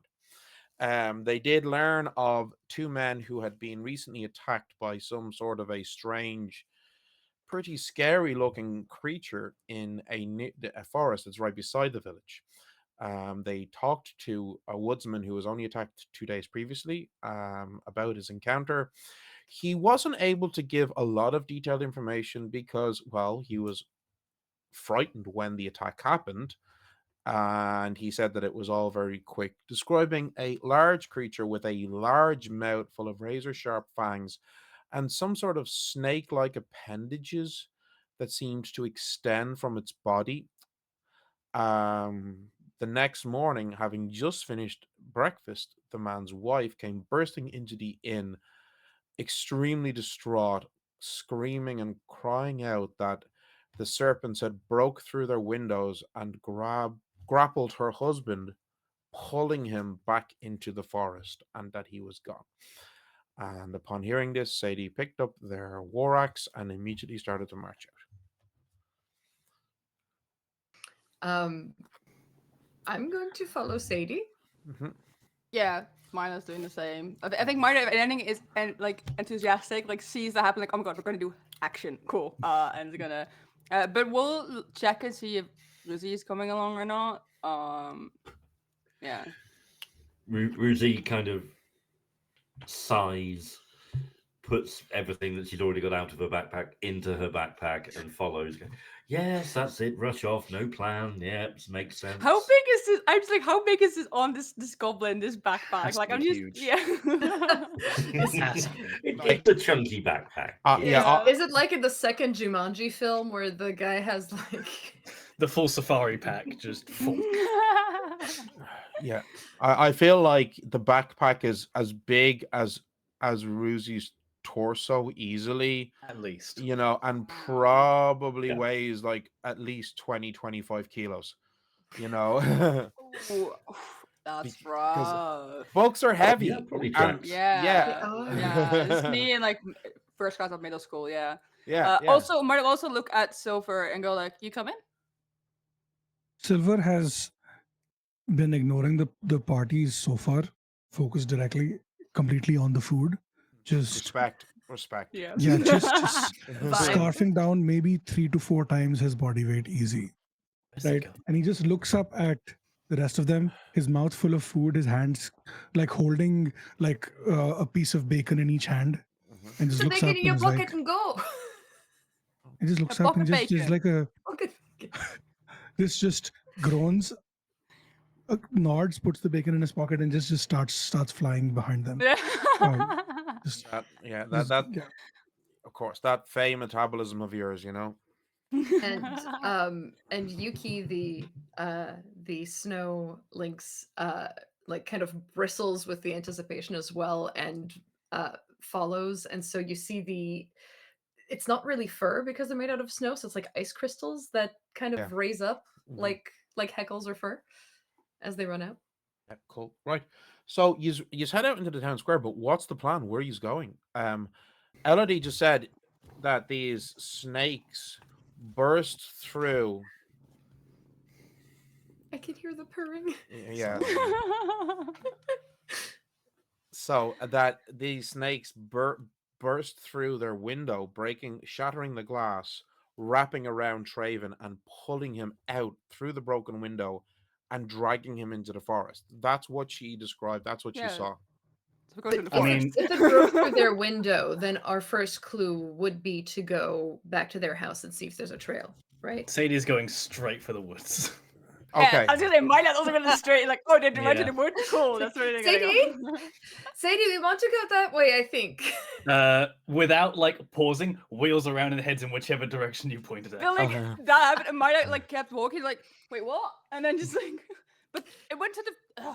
Fine. So, Uh, racing to the house, you find the carnage, the shattered windows, and yeah, you can pretty clearly see drag marks of, like, as I said, Traven was being pulled back towards the forest, and you can see it's not like two long furrows, but you can see divots and drag marks going all the way to the tree line. Sadie's just grey axe in both hands, like, I think that way, and just starts. I think you're right. So It was worth checking out. Eyewitness testimony is, notoriously unreliable. So, I mean, Sadie was Oh, fully come on. walking towards the wrong part of the woods, so yeah, my dad. Absolute- she heard so- it's in the woods, went for woods. Okay, so yeah, you guys heading in that direction. You get into the tree line. You can see some broken branches, some disturbing of the understory, but I will need survival checks from people, please, to see how good you are at actually following this trail. Okay. Survival checks. Survival. Okay. That's a 17 for me. Okay. Milo, sorry, Ruzi will give Milo guidance as well. Oh, That's a 17 for me as well. Okay, so guidance is an extra D4, isn't it? Yeah. Yeah. Well, that makes it. I rolled a 1, so that's an 18 then. 23 from Sadie. Wow. Okay, right. I walked. 11 I got for a Ruzi. 15. Yeah. Okay. Well, look, with that 23, Sadie, you can find this pretty easily. Okay. So, yeah, you're like following the trail.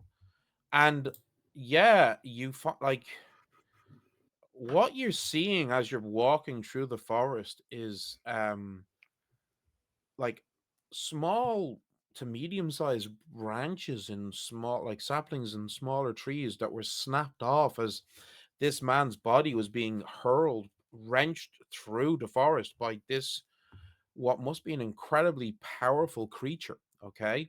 And the other thing, of course, that you very quickly realize, even though Sadie isn't the smartest, you are trained in survival and know nature, is that you guys have been traveling already for some distance, like it was maybe 800 meters from where the Traven and Elodie's house was to the tree line of the forest. And you have continued walking, like, after like 10-15 minutes, you're like, well, we've gone probably close to 2 kilometers already. Like, how big is this creature? That, and because this is the other thing, because you rolled so well with your 23, you don't see any signs of any large creature traveling through the forest. You don't see the signs of a creature carrying a heavy weight, i.e., a person. All you're seeing is what you gather is the signs of the passage of the man, Traven, being wrenched, pulled through the forest in a very specific, singular, linear path. Which, like, it boggles the mind. Like, well, how could this be possible? How big is this creature? How great are these serpents that captured him? Sadie sort of like still marching, just tilts her head and just goes, I wonder how long the snakes are. A good question. If they're wrapped around him, they must be rather large. I'm not detecting any particular rampaging tracks. I halfway wonder if somewhere deep in the woods it reached out with this snake hair and just snatched him right out of town. Oh, perhaps hadn't thought of that. That is quite unsettling. Well, slime and snakes was a bad start, so, layers. Hooray! Watch out for snakes. I'm just looking at something. Keep going. Yeah, we'll keep going.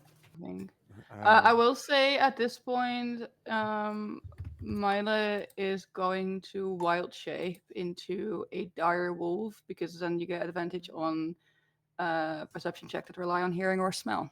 Yes.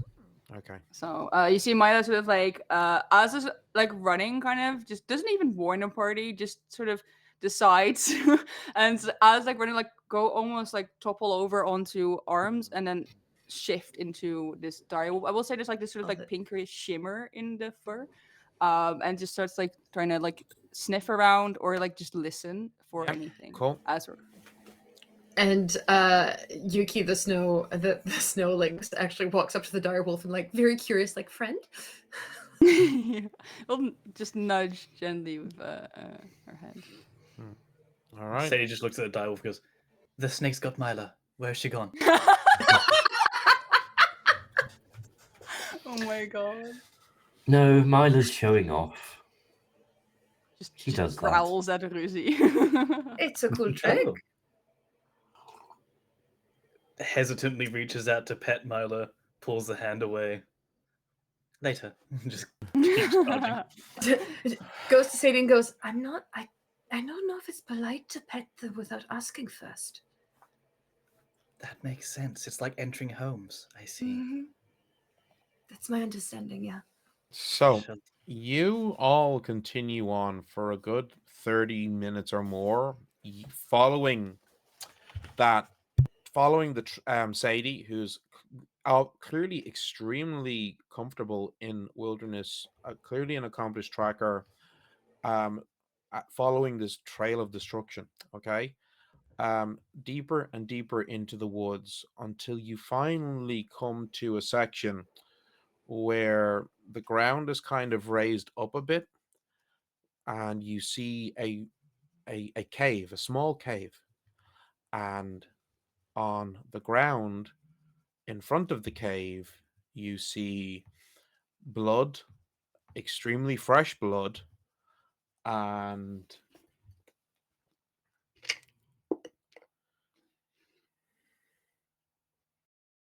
part of a foot. Oof. Oh. Can I No. smell the foot and see if it has the same smell as because we met the thingy, the person yesterday. Yeah, sure. Give me a perception roll. Okay, so that's with advantage then. Yep. That's good. One's much better than the other. That is perception. 23. Yeah, this smells like Traven. Yeah, I think I'll be able to probably keep the feature the like limited telepathy, and we'll sort of like, I guess in everyone's head sort of moment when like almost like a confirmation kind of like feeling, like yep, this is it. Okay, so as you're saying this, all of a sudden, coming lashing out of the cave is this long tentacle that goes striking at Ruzi. Ruzi, what's your AC? Not the little one. AC is 18. Oh wow! Okay. Holy shit. Wait, I thought you were playing. Okay. Okay. Well, I have 15. I'm made of stone. What the hell? I rolled a 24. Oh shit. That is good. Oh, that's do we bad. have time to react? Can I, So if I'm close enough, jump in front or try? no, Like, you wouldn't be able to, unfortunately. So I rolled a 24. So that's 18 points of bludgeoning damage. And I need ye all to roll initiative. Ooh, doggy. oh, Damn, going after the healer immediately. Cruel. Yeah. I think I'll stay in wild shape. 14 total. Okay. Just give me 1 second here. Yeah. I'll put it in the video chat if you want. No, it's fine.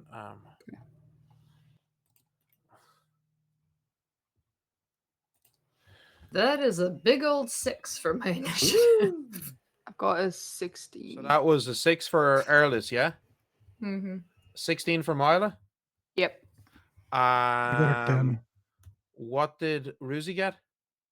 8 for Ruzi. And Silver? 10. 10. Okay. And I rolled an 18. So, first to act is going to be me. As you see, stepping out of the cave, you see this particularly monstrous looking creature. Okay. It looks, for all intents and purposes, like a gigantic snail. All right. A heavy, very strong, thick looking shell on its back. Easily as tall as Sadie. And there are these 4 tentacles stretching out from its main body, and this, the 2 long eye stalks, and this huge maw full of razor sharp teeth with mucus and saliva dripping from it. Okay. as the creature is going to launch 2 attacks, 2 tentacle attacks. But who is it going to attack? The first one is going to be at Silver. Silver, what's your AC? 15. 15. Okay. And then the second one is going to be at Silver again. The dice gods decided. So first attack, that is a 21 to hit. Yep. And then the second attack is that was cocked. That is cocked again. Oh my god. How hard is it to roll without? Okay, the second attack is only a 9. Okay. But that first attack, that first tentacle attack, when it strikes you, it does 11 points of damage. Okay. And when it strikes you, while the second tentacle misses, the tentacle that did strike you immediately wraps around your body. You are now grappled. It is now Mila's go. Sadie, you're on deck. Right. Still a dire wolf. Mila is going to try and bite at the tentacle. Wait, was Ruzi also grappled or just hit? So, what they were struck and then grappled. So Silver and Ruzi are both grappled. No. It's only Silver that's Oh, grappled. Silver. Okay. Yeah. So Silver's grappled. We'll go and try and bite the tentacle to try and get it let go. Okay. But I think pack tactics apply because there's an ally within 5 feet of me. Yes. So I get advantage on the attack roll. But because you're doing as far as I understand, this is the way 5e rules work. If you do a called shot on a specific body part, that's disadvantage. Oh, then wait. So if you're saying Okay. you are Yeah, going okay. to attack the tentacle, Yeah. so no, then then I yes. so okay, that would then make it a straight roll because your pack tactics advantage would cancel the yeah. disadvantage. I'll do a straight roll. Yeah. So I'll, it's a I'll straight. try It's that. now a straight roll. Not great. Let me see because I take the. So, that's 14. Unfortunately, the creature's AC is higher than that. How many attacks do you have in your direwolf form? Is it just 1 or is it 2? I think just. I have the stat block of it. I don't think it. What's a direwolf stat block say? Does it say Yeah, it has a multi-attack? no, it doesn't have. So it's just 1. I'm looking if there's anything else I can do because I think it's just. Yeah, because I assume all the. It's just that. There's no multi-attack, unfortunately. I think Midas tries and bite in it, but maybe it moves or something and just maybe it does manage to sort of like graze it, but doesn't do any damage, doesn't do enough to get it to go. Yeah, exactly. But they just like growl at it like really like aggressively. Yeah, cool. Okay, Sadie, it's your go. Ruzi, you're on deck. I'll use a bonus action to go into my rage, which for Sadie is not very rageful. It's quite quiet. It looks like the veins of her marbling just start to leak this dense smoke, which trails off and forms around her in these vague sort of maybe elven, maybe dwarvish at times, shifting forms that just kind of float around her in these smoky tendrils. And I'm just going to close distance with the meat of this thing and heave a great axe straight into it. Okay. In fact, I'll make those reckless attacks. So Absolutely. I'll take 2 reckless. So that gives you advantage on the attacks, but I get advantage attacking you, isn't it? You do indeed. Okay. So first attack is 17 total. That's a miss. Second, this creature has an incredibly dense shell that is forming this really strong natural armor. Nasty. All right. Since I had advantage, that's actually a 23. Oh, great! So that hits. There you go. Roll down. So that's 13 slashing damage. Okay. Second attack is a natural 20 for 28. Okay, right. So it was 13 for the first attack, wasn't it? Yes. Okay, so how I do crits is what's the damage die for your great axe? D12. Plus what? Plus 5 plus another 2 for raging. Okay, so that's plus 7. Yes, indeed. So that is a base 19. Now roll your d12. Incredible. D12. That's 11 on the die. Okay, plus 19 is 30. Unfortunately, 5e does not have fun critical injury mechanics like my system Fate Earth has, but you still did 30 points of damage, so you know that's good. Okay. So you used your bonus action to rage, you used your move action to close, and then you used your action to attack. So that Yes, is indeed. you done, my lovely. So Also, because of my rage and my subclass, the smoke sort of the figures start to coalesce around this thing instead, and it will now have disadvantage to attack anyone but me. That's right. Okay, so Ruzi, it's your go. Silver, you're on deck. I'm going to bonus action summon my spiritual weapon. Okay. At second level. We will make an attack with that, which is a 17 to hit. Unfortunately, that's a miss. 17 misses, okay. In that case, the spiritual weapon's up. It's just a identical version of the mace that Ruzi carries herself, because she has no imagination. And then I will fire off a sacred flame, as it's a cantrip. Super. Is that a range spell attack? That's a dex save. Oh, by me? Yeah. Okay. That's a 3. I fail. Wonderful. So you will take 2d8 radiant damage. Nice. Which is 5. I rolled very badly. Look, every little helps. Okay, right. That's you done now, isn't it? Yes, but I am going to move a little further back. Kind of, sort of 20 feet out of the way of where I am at the mouth of the cave. So, just give me 1 second here. I need to look this up. What happens when you're grappled? So I think it's just movement speed 0. Yeah, I think that's it. Your movement speed drops to 0. You can still attack as normal. If you want to try to escape the grapple, then it's a strength athletics or dex acrobatics versus my strength athletics. Yeah. Okay. So I just want to confirm this is one creature with multiple tentacles. It's not multiple creatures. No, that's it. It's one creature with multiple tentacles, but this woodsman, obviously, he'd never seen this before. So yeah, in the shock, he thought it was a bunch of different snakes, but it's one creature with 4 large tentacles around its mouth. Do the tentacles look sentient, or are they just part of the body? No, they look like they're appendages of the creature. Okay.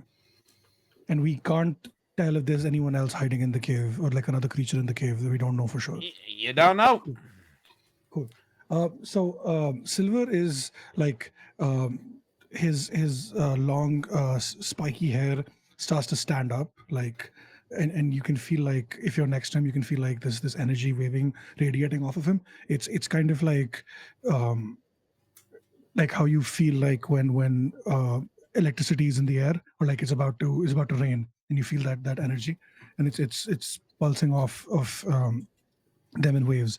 And they look at the creature, they grab the tentacle that's grappled him, and just says, all right, enough of this bullshit.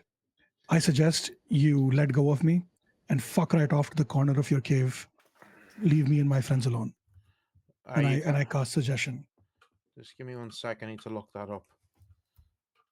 Actually, you know what? I'm going to do a thing really quick. Before I do that, I'm going to burn 2 of my sorcery points, and I'm going to quicken a spell to do this. Yeah. Not my the aura on this little guy, he's like double the height now. Yeah. Okay. Right. So what was the suggestion? So I get a wisdom saving throw, which I'm probably going to fail. Yeah. It's wisdom 16. Yeah. I'm pretty sure I failed that. No, I got a 15. So what was the suggestion that you made? suggestion was to let go of me and fuck right off to the corner of their cave and leave me and my friends alone, basically.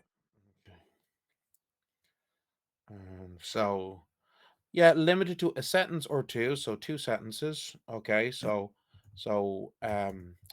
the creature will let go of you, and on its turn, you're going to assume it's going to fuck off back to the cave. Well, you assume Okay. that it released the grapple, so something has happened. Okay. Yeah. So yeah. Do you have any bonus actions or any other things that you can do? I did quicken a spell because I wasn't sure if this thing could be charmed or not. Okay. So I'm gonna use my second. It's just gonna. I'm just gonna cast Mage Hand, and it's just gonna flip at the bird. That's what it's gonna do. And I'm Okay. just gonna yell at the others and just be What a like, "Do vibe. not attack this thing. It is going to leave us and leave for a bit. So don't attack it. Okay. Right. Super. Sadie's got her I'm just great axe in it. do What? not hurt it. I have a plan. Just watch it play out. It's fine. Trust me." So, Okay. That's it. Airless, it's your turn. I mean, I would like the plan now, Uh, if possible. I have convinced it to leave us alone. Just that's basically it. I used a spell, and it's Yeah, going to leave us alone. but it came. And it is It working ca- so far. I told it to let go of me. It has. So I'm hoping that it will start moving away because that's what I told it to do. Okay, I'm just worried that it'll come back after us later. So, So it's an 8-hour thing. So we have enough time to escape for now. So, Airless, what do you do? With all due respect, Silva, let me do my thing. And so I'm going to send in Yuki to basically flank and get the help action from Yuki and have advantage on my attack. And I'm going to cast Hex. Okay. And as I cast it, you see there on Airless's belt there is it's not a wand, it's a rod. It's longer than a wand, but it's like these twisted white branches of kind of dead wood that in the middle have, it looks like there might be a blue crystal or just blue light. It's not entirely sure. And like she'll hold on to this to cast Hex and follow it up with a Ray of Frost. Okay. And so you kind of feel all of the heat sap out of the area for a minute as this crackling blue-white energy just shoots forward. Okay. So, do I roll a save for that, or I can't remember? Sorry. Or is it just Let me double or check. I think I roll an attack for Ray ranged? of I think it's Frost, a I ranged believe. attack. Yeah. Cool. Yeah. Cool. Does the help action give you advantage in this attack as well, I or believe so, cool? but I might Super. be wrong. Well, I'm gonna say you have it. So yeah. Okay. Okay. Thank you. Okay, so ranged attack. Okay, so that is a dirty 20. That's a hit. It's a hit. Yeah. And the damage of this one is The 2d8. 2d8. Yes. And you get the additional 1d6 necrotic from the hex, yes? Exactly, yes. Nice. So that is a total of 12 damage. Okay, nice. Not bad at all. That ends my turn. Okay, super. So just give me 1 second. 12 damage, you said, my love, yes? That's right, yes. Okay, so we are at the top of the initiative order. So this is what you guys see happen. The creature starts to, because it's a snail, it doesn't move that, it moves faster than you were expecting it to move, but starts moving in the direction of the cave. But as it does, it's going to launch out 2 tentacle attacks at Sadie. Reasonable. Okay. Sadie, what's your AC? AC is 15, but I do Oh. currently have resistance. Okay. Oh, I gain advantage on these because of your You reckless. do, because I went reckless. Okay. Oh, that was cocked. Okay. I protect others, I don't protect myself. So, that was a 14 on the first attack, and on the second one, a 26. Missing and a hit. So the second one does hit, and then that is going to be this is bludgeoning damage, so it'll be halved.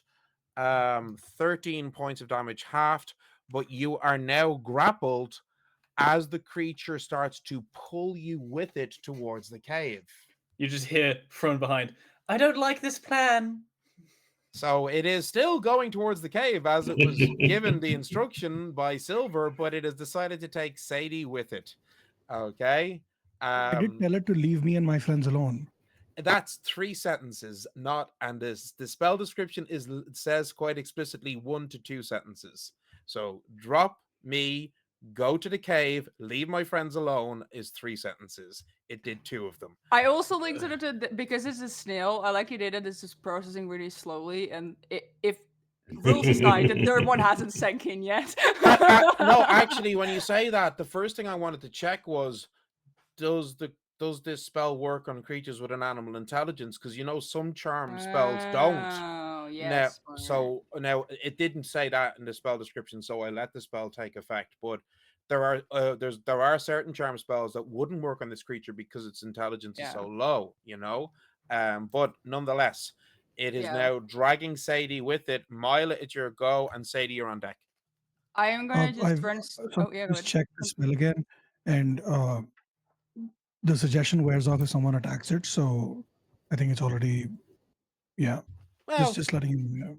It's just, I mean, like I said, slowly processing. It's not the important thing is, Silver, you were able to escape the grapple. So that's the important thing. That's good. That did work. Yeah. So, I'm strong enough to break a grapple. I don't know about you. Yeah, exactly. So, Mila, what are you doing, my love? Yeah, I am gonna, seeing that City gets dragged, I'm gonna just charge straight at it. So not like at a body part, just straight at it and try and bite it. I think I do get then still advantage from the people near. Yeah, absolutely. I'm gonna try and just fucking bite it. Well, I rolled like shit both times, so it didn't really matter. Well, yeah, that one, because I rolled lower than last time, so that one. Okay, I'm sorry.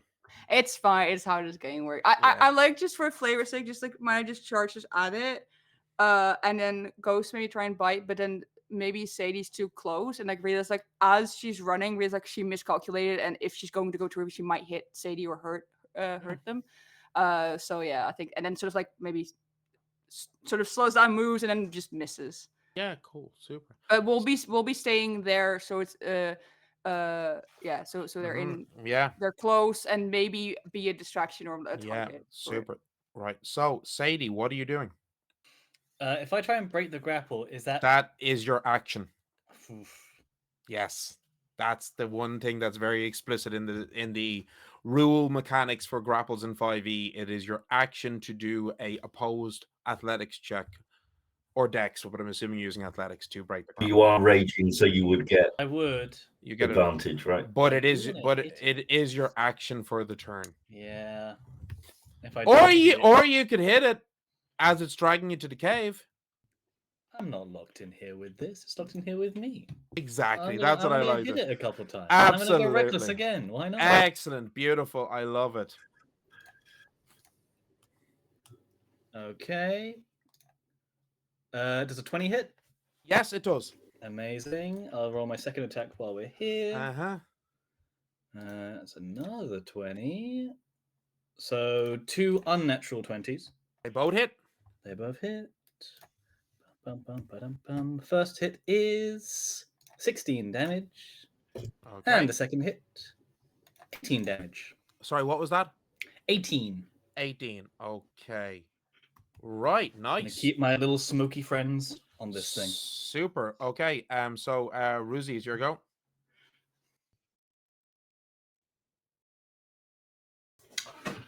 Okay.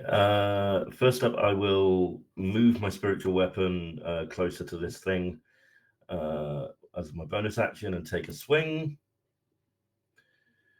which is crap. That's an 11 to hit, so that's going to miss. Sorry. Combat is not my thing, but it's okay because I am no idea what I'm going to do. No, I'm going to cast a second level guiding bolt at it. Good, nice, Where I excellent. am. That's just. Is that a range spell that attack, or is that you just hit? range spell attack, and that's a nat 20. Oh, brilliant, wonderful. So, what is the damage dice for your guiding bolt at that level? A 5d6. So that's 30 plus roll 5d6. Plus another 15. Nice. Whoo, 45 points of damage. Yeah, That's what I radiant like to damage, see. and the next attack against it will be Is made that with an advantage? advantage Yeah, because it is wonderful. That was great. glowing like a Yeah, glowy thing. yeah. Ruse So is not good. very good at these. Yeah, super. She So, Symbols. reads so many books. Silver, it is your go. Okay, Erlis, you're on deck. Okay, so I just sigh as I watch the creature turn around, but then it grabs Sadie, and I'm like, God damn it, these fucking spells and their limits. And I just fly a little bit closer. I quicken a spell again, and I just scream, "Leave my friends alone, you little shit!" And I'm gonna fire Eldritch blasts at it. Okay, so you'll First. get advantage on the first attack with your Eldritch Yeah. Blast. We love Eldritch Blast. So the first one that's a 19 plus 8, 27. That hits. That's a hit. Yeah, that's a hit. The second one is a 26. So Okay, both hit. yeah, whoa, both hit. Yeah. First one is a 3. That's bullshit. The second one is an 8. That's 11 points of damage. And I Okay. will fly a little bit closer, and you see Silver's hair, like the ends of his hair, start to glow a little bit reddish, orangish, as I put my hands, like they put their hands forward, and just you hear this gushing, whooshing sound as I fire uh, fire hands. What is it called? Burning hands. Burning on hands. it. Yeah, burning hands. Yeah. So that's and I make sure to avoid Sadie, of course. Yeah, That's of the course. most important thing. Yeah. Do I do a You can dex? do it, it's fine. Do I do a dex check on that, or is it just you hit? That's a dex 16. Yeah. Okay. These creatures are not very dexterous. I rolled an 8. That's Yeah, I figured that's why I was trying to avoid attack It's a rolls. Yeah. snail. This creature is clearly very strong, but not very dexterous. So yeah, that's full damage. Super. Roll your damage. That is 3d6. So that gives me 2 6s and a 1. That's 13 points of damage. Ooh, it is not that's- happy with this. Yeah. Burn that snail. Okay, right. Okay, Erlis, it's your go. Okay, so I'm still going to have Yuki come around the snail thing, A for advantage, but B, I'm going to use an Eldritch Invocation at this point, which is what was the name of the? It is Investment of the Chainmaster, which means that as the bonus action, I can use Yuki to attack as well. Cool. So Yuki can attack and I can attack. Yeah. And so Yuki is going to use their where is it? Oh, that's not the page. They're going to use their frigid breath, which is a small burst of freezing wind, 15-foot cone, and DC 13 Dex saving throw. I rolled an 11. Okay, so that's 2d6 cold damage then. Give me a second. So that's 6 cold damage. Okay, right. And then I'm going to blast off another Ray of Frost because you can never go wrong with Ray of Frost. Really take it by surprise, right? A ray of sickness. Just unexpected. Nat 20. That's 3 nat 20s in this combat so far? Crazy. Right. So what was your Ray of Frost again? Was it 2d8? 2d8, yeah. Okay, so that's 16 plus 2d8. All right. So let's roll the 2d8.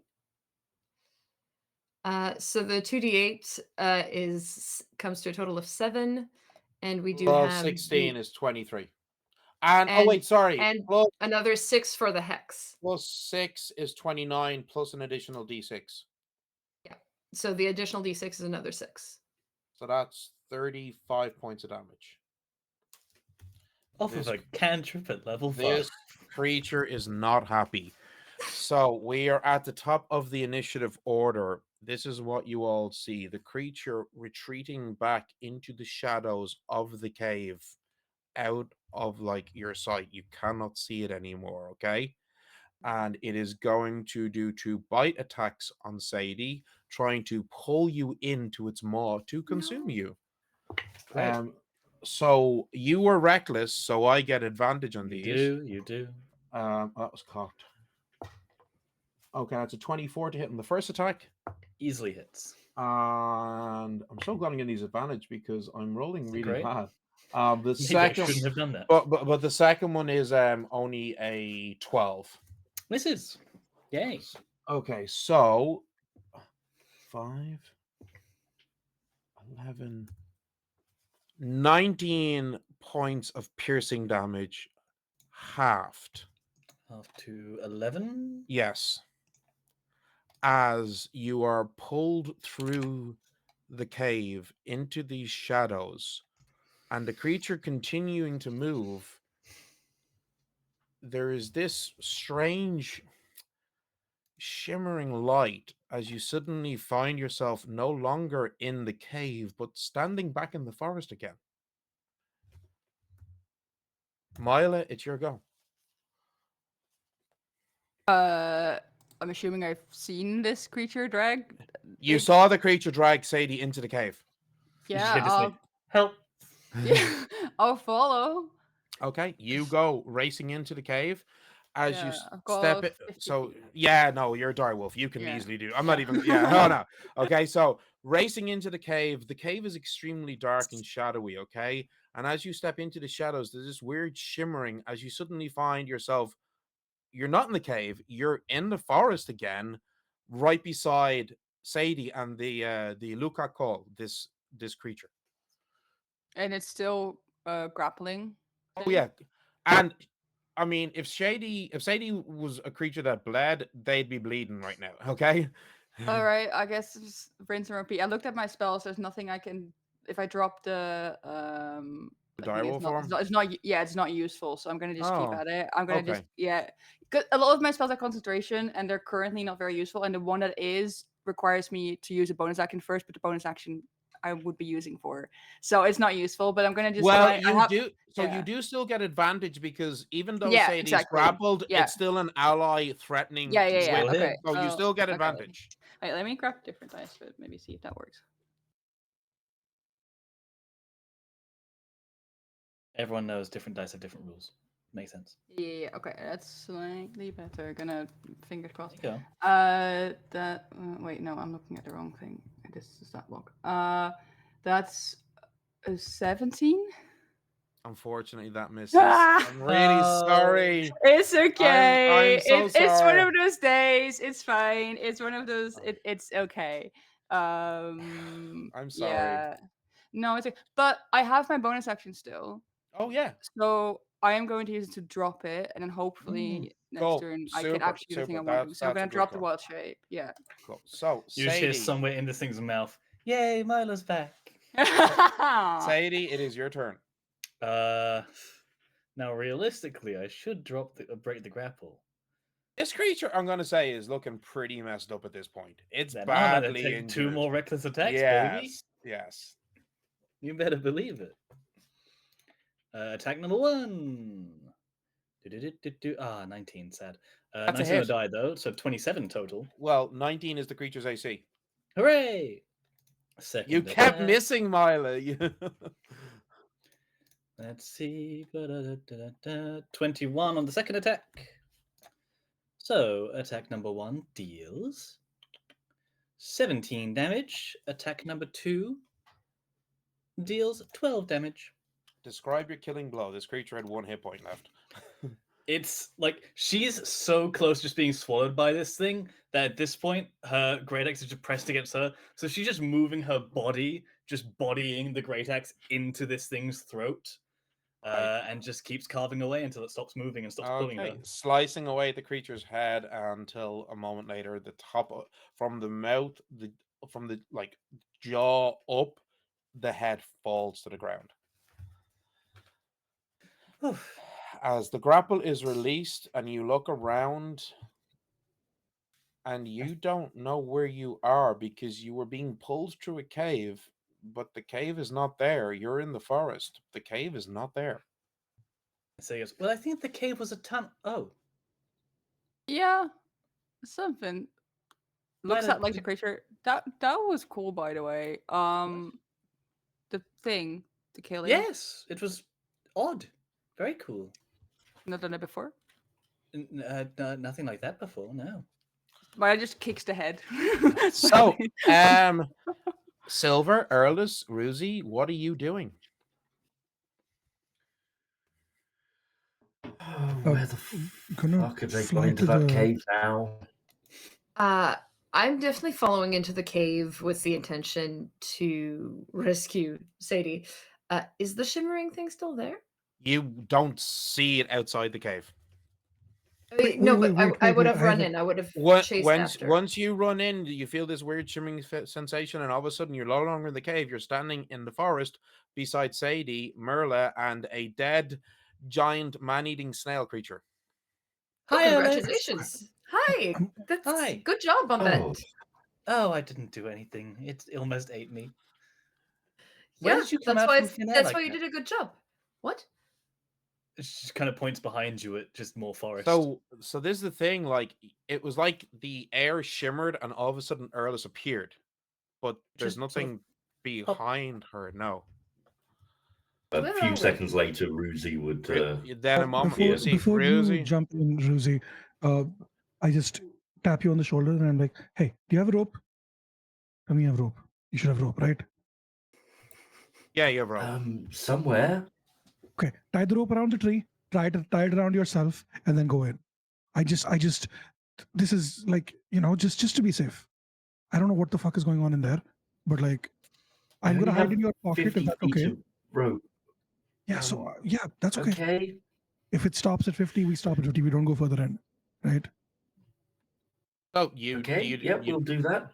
you tie the rope around a tree trunk relatively close to the cave entrance, and racing in, the cave is extremely dark. You're a goblin, so you should be able to see, but it's a weird darkness, and you feel this shimmering sensation, and you suddenly find yourself no longer in the cave, but standing in the forest beside Earless, Sadie, Mila, and the dead creature with 30 feet of rope in your hand.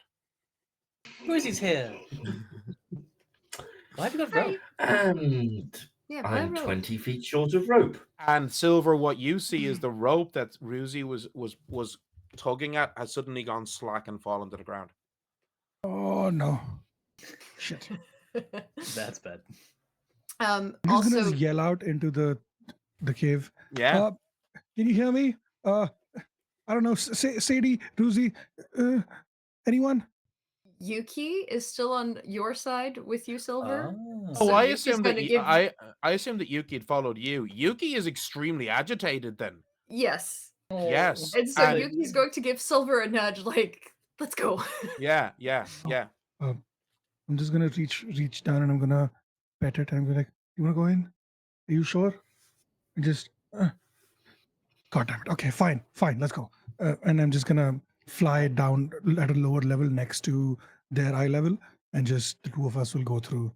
And you both If I die, racing- I'm gonna come back and I'm gonna haunt all of them. I swear. So well, we did as well. flying That's- into that's the not how cave, haunting works. you feel this shimmering sensation, and suddenly you find yourself standing in a forest beside the rest of your friends. Looking around, you all see this forest. It's not the forest that you were in. It's not the Oakmore forest. It appears to be more ancient. The trees are bigger. They're verdant, and there's something strange going on. There's blankets of wildflowers that appear to be glowing with this magical light. You see rings of mushrooms and toadstools and flickering, and it looks like maybe some sort of, what are they called? Glow bugs, fireflies, Hmm. Hmm. off in the distance. And then a moment later, one of these fireflies comes swooping at you, and you realize, oh, it was actually really far away as it gets bigger and bigger and bigger. And you see hovering in the air in front of you a small little creature looking very similar to Silver, gossamer wings, clothing that appears to be made of foliage, as it twists its head to the side, looking at you all and says, You're not supposed to be here. and I think that this is a perfect place to pause in our story. Yee. Airless will be slightly offended because, like, I'm from the Feywild too. What the fuck? Myla's was just wanted. just looking around in wonder, It's like like amazed. I'm in the wrong part of the Feywild, but I belong here. Thank you. This is definitely not the Winter Courts section of the forest. I got lost in the wrong neighborhood. Yeah. Wait, is it summer? Mrs. Stop. It appears to be summer. Because I don't know if this is related though, but I have as a circle of I have a feature called Balm of the Summer Court, which comes from our Fey energy pool. So Hey, we're meant to be here. Well, There you maybe go. Milo doesn't know anything about a Feywild, has never been there, but Well, instantly she'll we'll come. see what happens next. but Yes. thank you everybody for joining us on the first of this fun little chaotic campaign of Fey Shenanigans, and we look forward to seeing you again soon. Same bad time, same bad channel. But until then, goodbye, everybody. Bye. Bye. Bye.